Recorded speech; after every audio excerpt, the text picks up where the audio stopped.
जामवंत के सुंदर वचन सुनकर हनुमान जी के हृदय को बहुत ही भाई। वे बोले, हे भाई, तुम लोग दुख सहकर कंदमूल फल खाकर तब तक मेरी राह देखना जब तक मैं सीता जी को देखकर लौट न आऊं। काम अवश्य होगा, क्योंकि मुझे बहुत ही हर्ष हो रहा है। यह कहकर और सबको मस्तक नवाकर तथा हृदय में श्री रघुनाथ जी को धारण करके हनुमान जी हर्षित होकर चले। समुद्र के तीर पर एक सुंदर पर्वत था।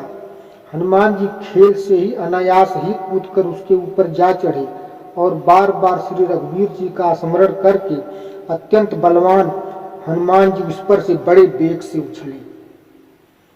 जिस पर्वत पर हनुमान जी पैर रखकर चले, जिस पर से वे उछले, वह तुरंत ही पाताल में धंस गया। जैसे श्री रघुनाथ जी का अमोघ बाण चलता है, उसी तरह हनुमान जी चले। समुद्र ने उन्हें श्री रघुनाथ जी का दूत समझकर मैनाक पर्वत से कहा कि हे मैनाक, तू इनकी थकावट दूर करने वाला हो, अर्थात अपने ऊपर इन्हें विश्राम दे।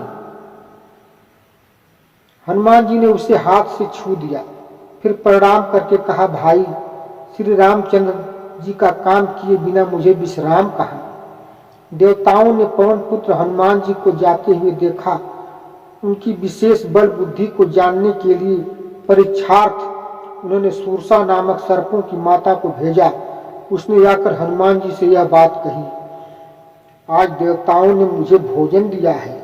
यह वचन सुनकर पवन कुमार हनुमान जी ने कहा, श्री राम जी का कार्य करके मैं लौट आऊं और सीता जी की खबर प्रभु को सुना दूं, तब मैं आकर तुम्हारे मुख में घुस जाऊंगा, तुम मुझे खा लेना। हे माता, मैं सत्य कहता हूं, अभी मुझे जाने दे। जब किसी भी उपाय से उसने जाने नहीं दिया, तब हनुमान जी ने कहा, तो फिर मुझे खा न ले। उसने योजन भर 4 कोस में मुख फैलाया। तब हनुमान जी ने अपने शरीर को उससे दूना बढ़ा लिया। उसने 16 योजन का मुख किया। हनुमान जी तुरंत ही 32 योजन के हो गए। जैसे जैसे सुरसा मुख का विस्तार बढ़ाती थी, हनुमान जी उसका दूना रूप दिखलाते थे। उसने 100 योजन 400 कोस का मुख किया। तब हनुमान जी ने बहुत ही छोटा रूप धारण कर लिया और उसके मुख में घुसकर तुरंत फिर बाहर निकल आए और उसे सिर नवाकर विदा मांगने लगे।